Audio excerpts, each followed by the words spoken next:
Hey everyone, I'm Karen. I say, taking a deep breath as my fingers nervously twist the gold band on my left hand. Where do I even start? I guess at the beginning, right? I'm 32, living in a cozy suburban home with my husband John. From the outside, we probably seem like the perfect couple, hosting barbecues, snuggling up for movie nights, and taking the occasional vacation. But appearances can be deceiving. Honey, what do you think about inviting the Johnsons over this weekend? I ask, trying to keep my tone light as I chop vegetables for dinner. John looks up from his phone, his brow furrowing slightly. The Johnsons? I don't know, Karen. Doesn't Mark drink a little too much? Maybe we should just have a quiet night in. I feel a familiar pang of disappointment. Oh, okay. I just thought it might be nice to see some friends. We don't need other people to have a good time, do we? John smiles, but it doesn't quite reach his eyes. This is how it always goes. Any suggestion I make is subtly shot down, always with a seemingly reasonable excuse. It's been happening more and more lately, and I can't help but wonder when things started to change.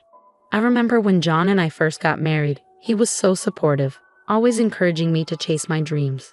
Now it feels like he's slowly boxing me in, narrowing my world until it's just the two of us. Later that week, I meet up with my best friend Zoe for coffee. She's been my rock since college, and I can see the concern in her eyes as I vent about work.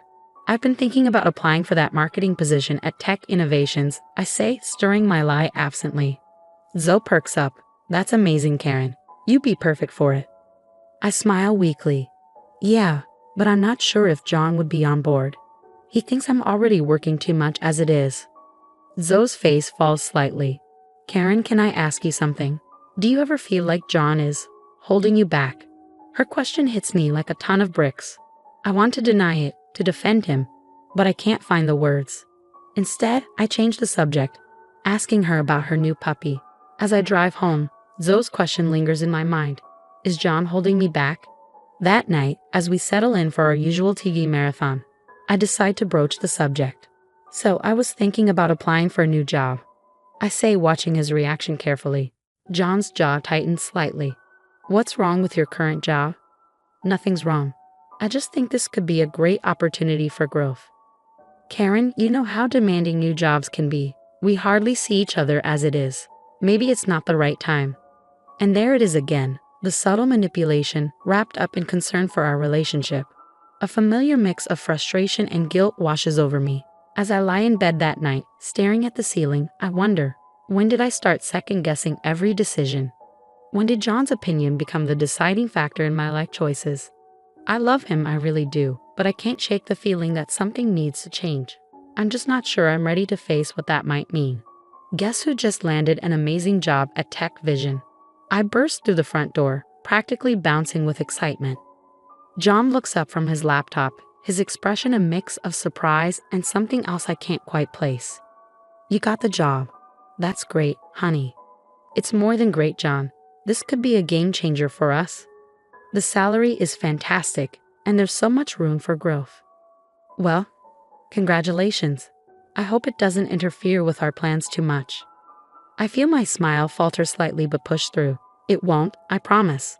This is going to be good for both of us. As the weeks pass, I throw myself into my new role. The office is buzzing with energy, and I find myself thriving. My mentor, Gabrielle, takes me under her wing, showing me the ropes. Karen, your ideas for the new campaign are brilliant, Gabrielle says during our weekly catch-up. Keep this up and you'll be climbing the ladder in no time. Her words fill me with a warmth I haven't felt in ages. It's nice to be appreciated, to have my efforts recognized. Jake from IT becomes an unexpected ally, always ready with a joke or a helping hand whenever technology decides to rebel against me. Karen, you've got to stop sweet-talking the printer. It's making the other machines jealous, Jake quips one day as he fixes yet another paper jam. I can't help but laugh. For the first time in a long time, I feel like I'm exactly where I'm supposed to be. What can I say? I'm irresistible to all things electronic. I joke as Jake finally fixes the printer. As I settle into my new routine, though, I start to notice John becoming more and more distant. One night, after a team-building event, I come home late to find him waiting up, his face like a thundercloud. Another late night, huh? I guess I should get used to eating dinner alone, he says, his tone dripping with resentment. I sigh, setting my bag down. John, we talked about this. Sometimes there will be after-work events. It's part of the job. Part of the job, right? And I suppose that guy hanging around you is just part of the job too. His voice sharpens and I feel a flash of anger. His name is Jake, and yes, he's a colleague. Nothing more. John scoffs, crossing his arms. Sure, because nothing ever happens between colleagues, right? The accusation stings. I can't believe you'd even suggest that. I thought you'd be happy for me. I'm finally doing something I love. Happy that I barely see my wife anymore, that every conversation is about your precious job. I take a deep breath, trying to stay calm. That's not fair. I'm still here, still committed to us. But I need this, John. I need to feel like I'm growing, achieving something. And what about what I need? What about our plans to start a family? The words hang in the air between us. We had talked about kids before, but it was always a someday thing, not a right now thing. We can still have that, John. But right now, I need to focus on my career. Is that really so wrong? John doesn't respond. He just turns and walks out of the room, leaving me standing there, torn between two worlds. The next day at work, I try to push the argument out of my mind, but it lingers like a bad taste. Gabrielle, my mentor, notices my distraction. Everything okay, Karen? You seem a million miles away. I force a smile. Just a bit of home stress. Nothing I can't handle. Gabrielle gives me a knowing look. Remember, your success isn't a threat to anyone who truly cares about you. It's okay to prioritize yourself sometimes. Her words hit home, and I feel a lump forming in my throat. I want to believe her, to fully embrace this new chapter in my life. But as I sit at my desk, staring at a photo of John and me from happier times, I can't help but wonder, is it possible to have it all? Or am I destined to choose between my marriage and my career? My birthday was supposed to be a fresh start, a chance to bridge the growing gap between John and me. I spent hours planning a small dinner party, hoping it would bring us closer. So, you're coming, right? I really need you there, I said over the phone, my voice betraying my nerves. Wouldn't miss it for the world. Honorable want me to bring anything. I laughed, feeling a bit lighter. Just your charming self. And maybe some of that wine John likes. As I finished setting the table, John walked in, his face stormy. We need to talk, Karen. My heart sank. Can it wait? The guest will be here soon. No, it can't. I want you to quit your job. I froze, nearly dropping a plate. Quit? John, what are you talking about? You're never home. Always with your work friends. I bet that Jake guy is just waiting for his chance. I couldn't believe what I was hearing. That's ridiculous. I love my job, and there's nothing going on with Jake or anyone else. What about our home?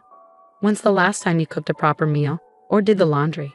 The doorbell rang, interrupting our heated exchange. I plastered on a smile and welcomed our guests, trying to act like everything was fine.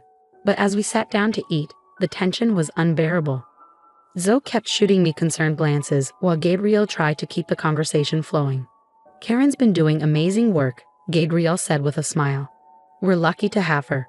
I saw John's jaw clench. Yeah, lucky you get to see more of my wife than I do. An uncomfortable silence fell over the table. I cleared my throat, desperate to change the subject. Who's ready for cake? As I brought out the beautifully decorated cake, John suddenly stood up. No one's having cake until we settle this. Karen, it's your job or me. Choose. I stared at him, shocked. John, please, not now. Not like this. Choose, he shouted, causing everyone to flinch. Tears welled in my eyes, but I straightened my back. I choose my career, my independence. I choose me. What happened next felt like it unfolded in slow motion. John's face twisted in disbelief. Zoe gasped quietly. I stood there, heart pounding, watching as the man I once thought I'd spend my life with stormed out of the room, slamming the door behind him. The silence in his wake was deafening. John's face twisted with rage, and before anyone could react, he grabbed the cake and smashed it onto my head. Frosting dripped down my face as I stood there, humiliated and heartbroken. Our guests gasped in shock, and Zoe rushed to my side, her eyes wide with disbelief. Karen, she exclaimed, pulling me toward her as I wiped frosting from my eyes. Through the sugary mask, I saw the stunned expressions of everyone around me, and the cruel satisfaction on John's face. It was like I was seeing him clearly for the first time. I couldn't stand it any longer. I fled the house, hearing Zoe call after me. But I kept running, my heart pounding in my chest, until I collapsed onto a park bench. Sobs racked my body, the weight of years of frustration and heartbreak crashing down all at once. A gentle hand touched my shoulder, and I looked up to see Zoe, breathless but full of concern. "Oh honey," she whispered softly, pulling me into a hug. I cried in my best friend's arms, covered in cake and streaks of mascara, finally realizing that this was more than just a bad night. This was the culmination of years of subtle control, manipulation, and emotional abuse. "I can't go back," I whispered. "You don't have to," Zoe assured me. "You can stay with me as long as you need." As we sat there in the dark park, something shifted inside me. The pain was still raw, but beneath it, a spark of determination flickered to life. This wasn't the end of my story. It was the beginning of a new chapter. The days after my disastrous birthday were a blur of tears and tough decisions. With Zoe by my side, I packed up my life into cardboard boxes.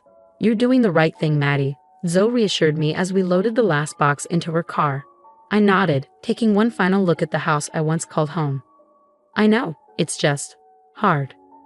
At work, I threw myself into projects, finding comfort in the support of my colleagues. One day, Gabrielle pulled me aside, her face serious. "Karen, John's been calling the office, making accusations."